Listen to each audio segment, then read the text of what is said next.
Chers amis, bonjour. Je vais vous donner quelques nouvelles aujourd'hui de la situation en Belgique sur toute une série de points.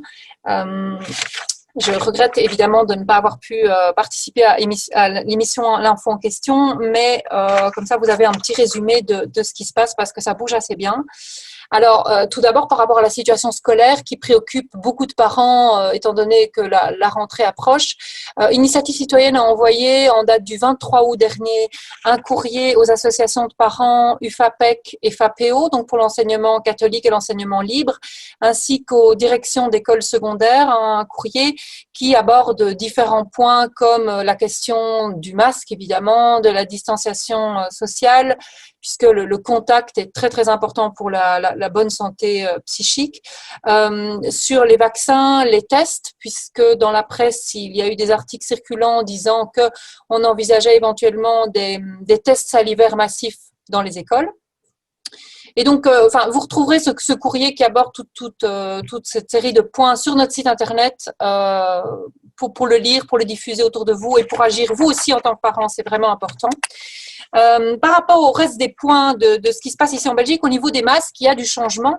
Parce que, donc je vous avais expliqué dans les précédentes émissions ce qu'il en était au niveau des démarches entreprises, notamment le signalement d'un magasin du Namurois au Centre pour l'égalité des chances, donc le centre UNIA, parce que c'était une attitude stigmatisante, discriminante, intimidante par rapport à une situation de handicap pour laquelle il y avait des papiers médicaux et qu'ils estimaient soi-disant non valides, insuffisants.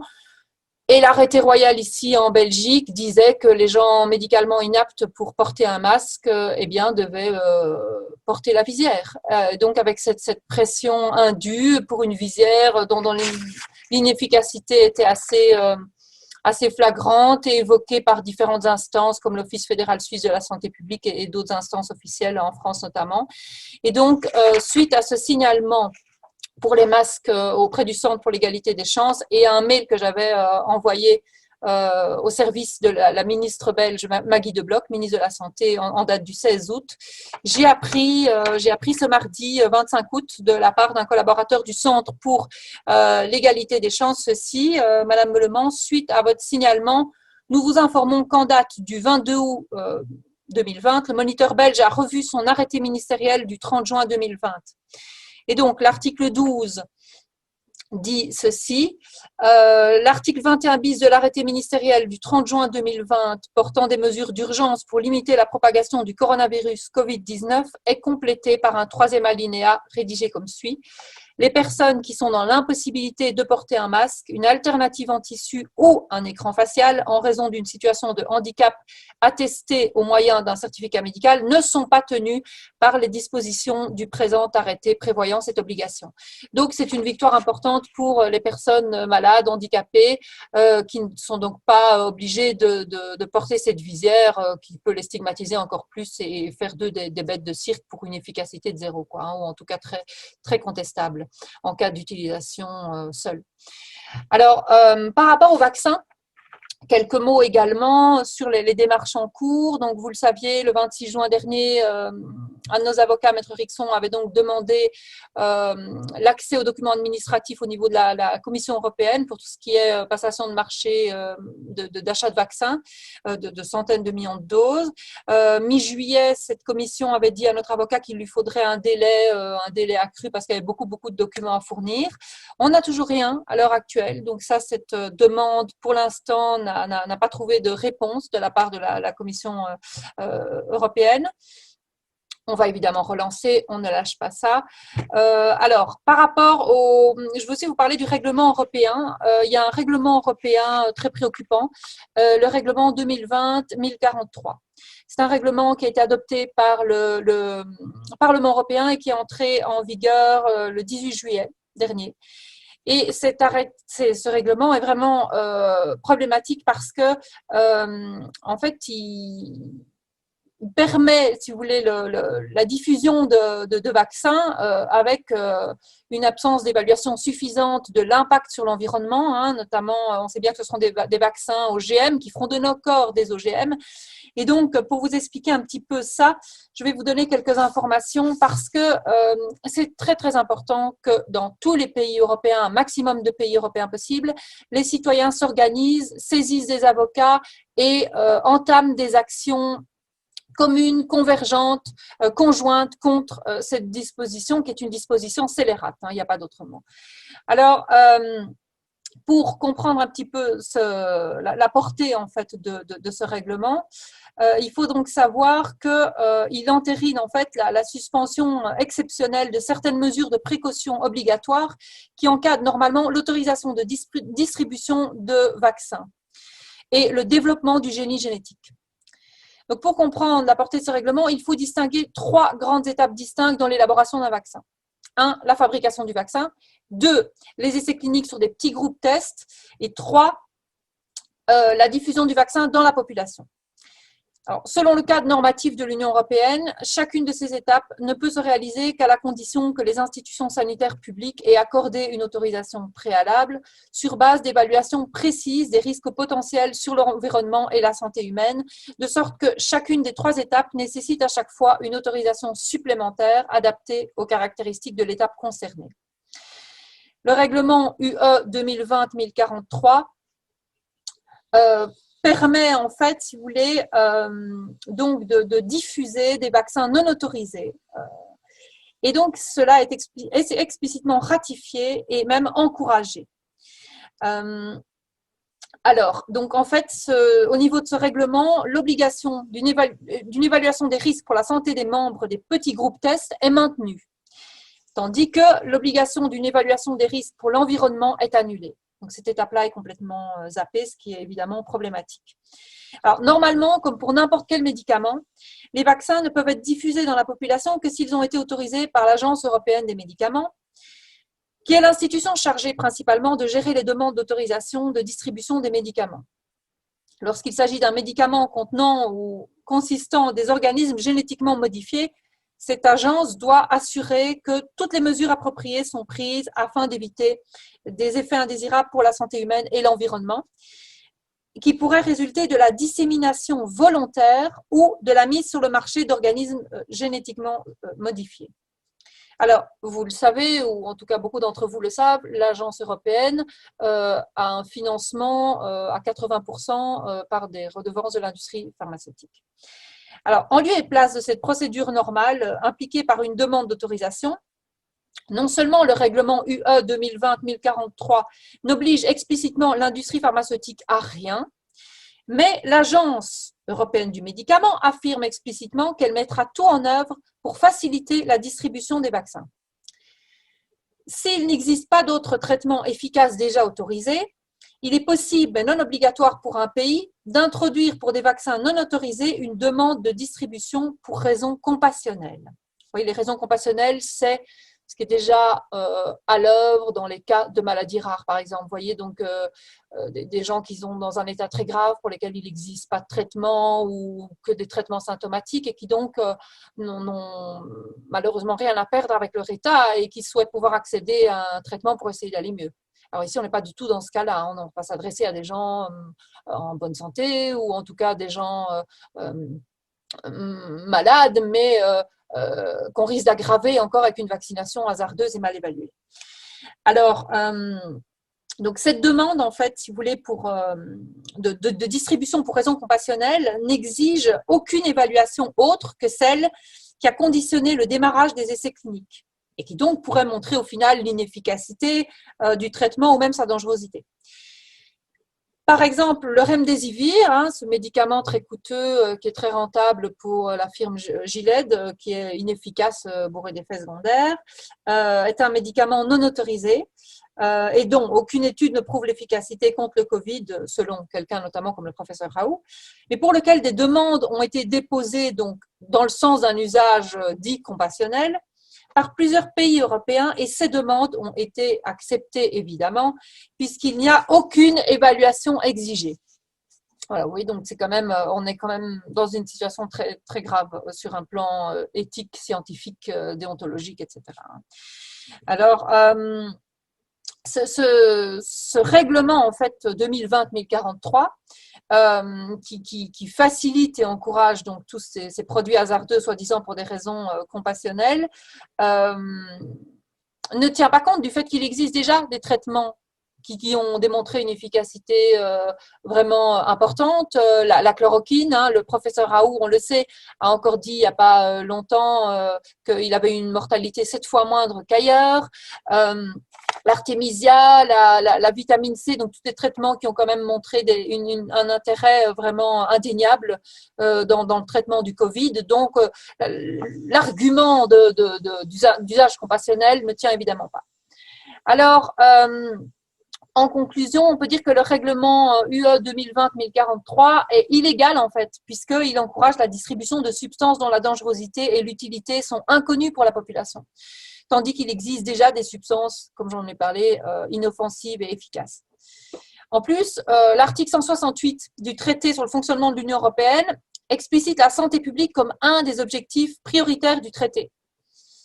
Donc ici, on est vraiment en contradiction avec ça, puisqu'on va mettre la santé des gens en danger. En plus, d'autre part, il y a le principe de proportionnalité, donc qui est formulé à l'article 5 du traité de l'Union européenne, et qui est complètement violé parce qu'on prend des dispositions démesurées, aberrantes, dangereuses pour ce Covid, alors que les taux de mortalité du Covid sont vraiment bas et ils ne dépassent pas les 0,6% selon l'OMS.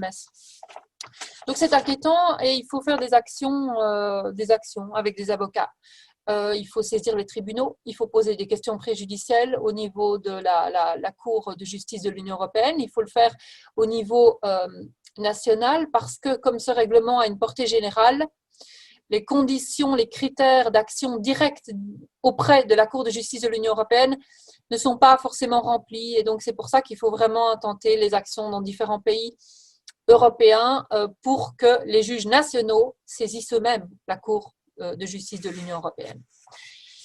Alors, par rapport au vaccin, un mot également par rapport à la situation en Belgique, parce qu'on a appris récemment que les autorités belges comptaient, sans grande surprise à nos yeux, faire affaire aussi avec AstraZeneca pour le vaccin élaboré à Oxford, le vaccin à base d'adénovirus de singe. J'en avais déjà parlé dans les précédentes émissions de l'info en question, en expliquant notamment que ce vaccin non seulement est inefficace, mais en plus, suivant l'avis de plusieurs experts, peut contribuer à répandre le coronavirus, ce qui est un comble évidemment avec tout le ramdam qu'on nous a fait, toutes les restrictions qu'on nous a imposées, d'aller diffuser massivement à des centaines de milliers de gens, voire des millions de personnes, un vaccin qui pourrait répandre le virus. Et cette situation serait évidemment très problématique parce qu'à partir du moment où les cas de coronavirus augmentent, ça pourrait être pris comme prétexte en disant « Ah, ben vous voyez, ça augmente, il faut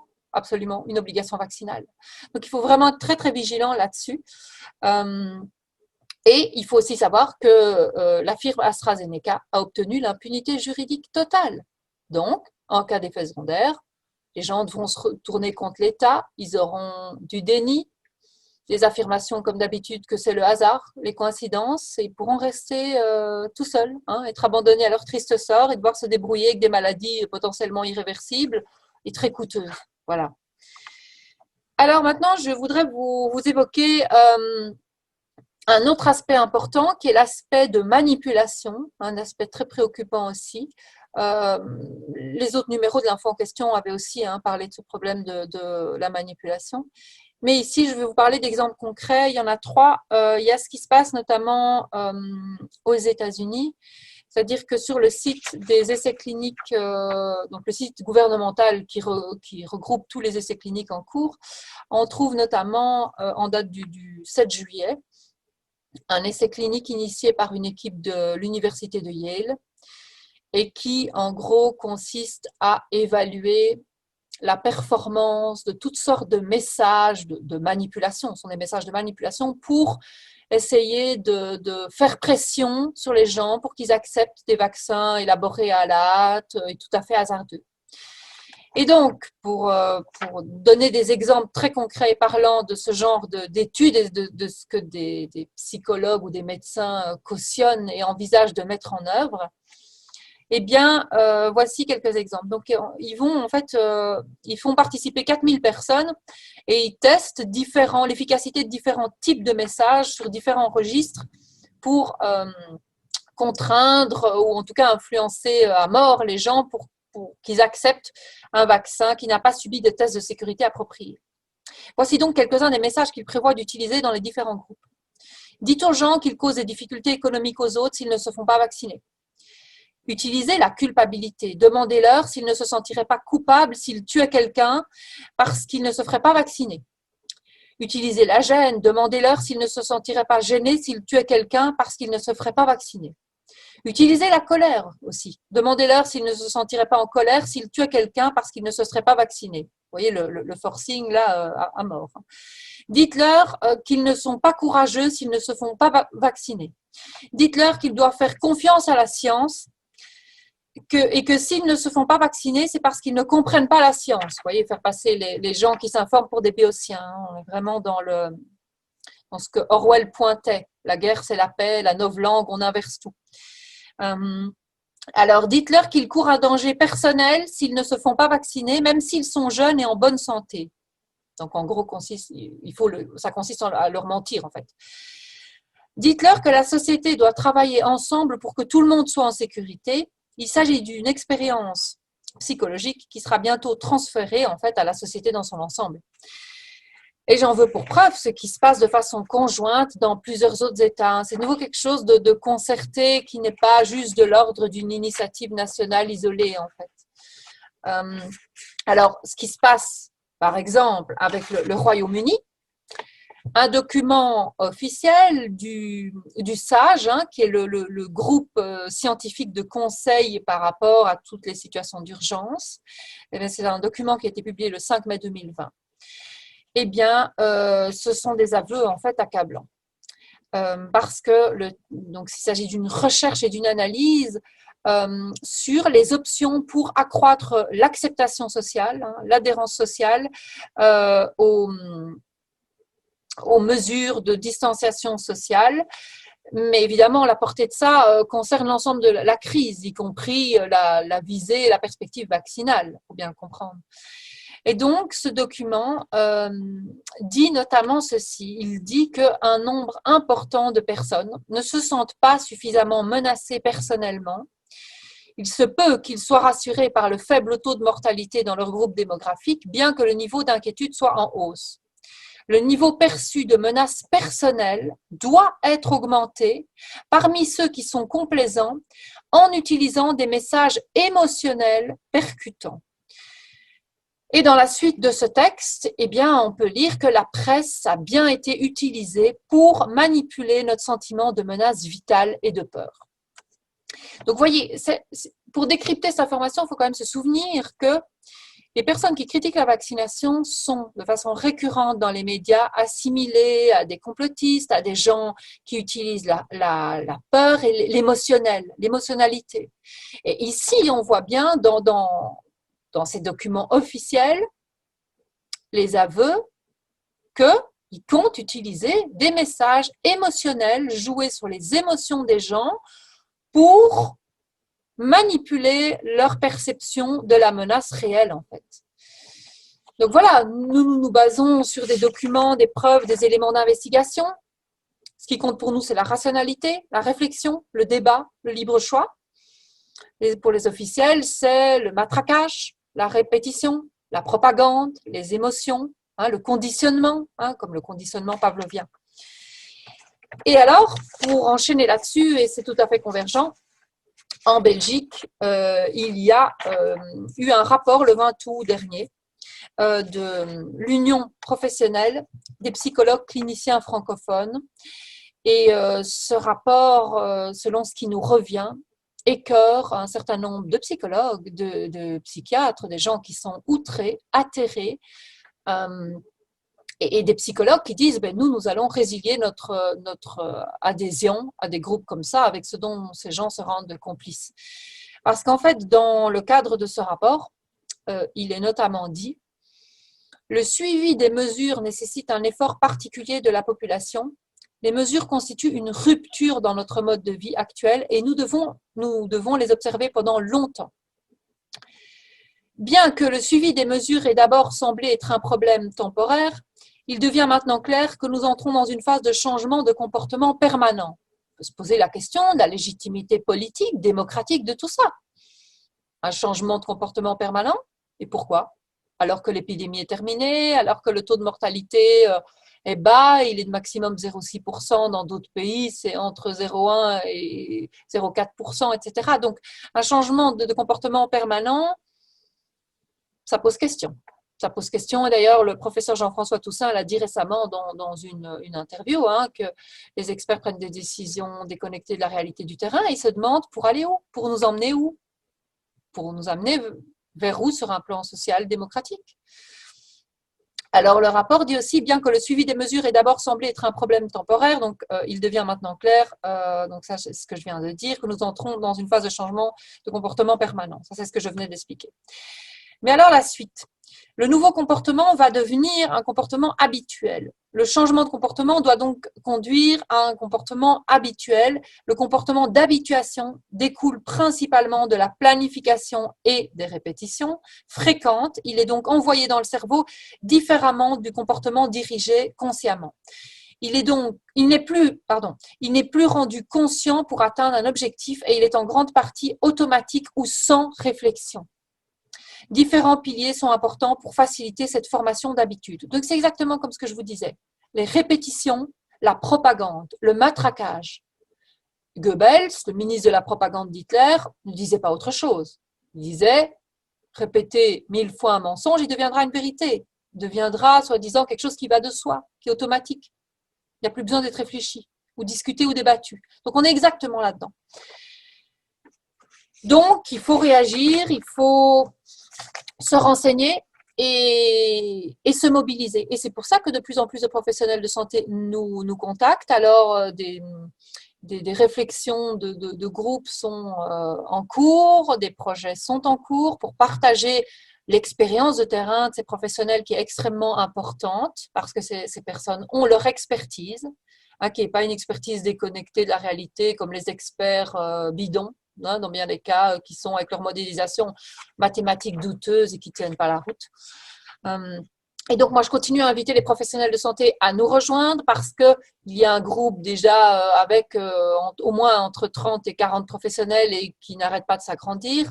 Donc, que vous soyez médecin spécialiste, médecin généraliste, que vous soyez pharmacien, que vous soyez dentiste, que vous soyez kinésithérapeute, que vous soyez infirmier, ergothérapeute, aide-soignant, ambulancier, naturopathe, contactez-nous, initiative.citoyenne@live.be et nous vous mettrons en contact avec le groupe déjà constitué. Alors, un dernier point par rapport aux mails. On a reçu énormément de mails. Nous nous excusons de ne pas avoir pu répondre encore à toute une série de mails. On les lit, on y répondra. Merci de votre patience. L'action se poursuit, le travail se poursuit. Un énorme merci aussi à toutes les personnes qui nous font des dons. Merci de votre générosité. Ça sert, ça aide. Ça va permettre de financer le travail avec les avocats et tout ce qui s'en vient au niveau du travail élémentaire et indispensable d'information. Alors, je vous rappelle aussi les pétitions, bien sûr, sur le site pétition en ligne, pétition contre l'obligation vaccinale avec les vaccins Covid, pétition contre le port du masque. Continuons et soyons créatifs. Absolument. L'union fait la force, on ne le dira jamais assez. Et je vous dis à très bientôt dans un autre numéro de l'info en question.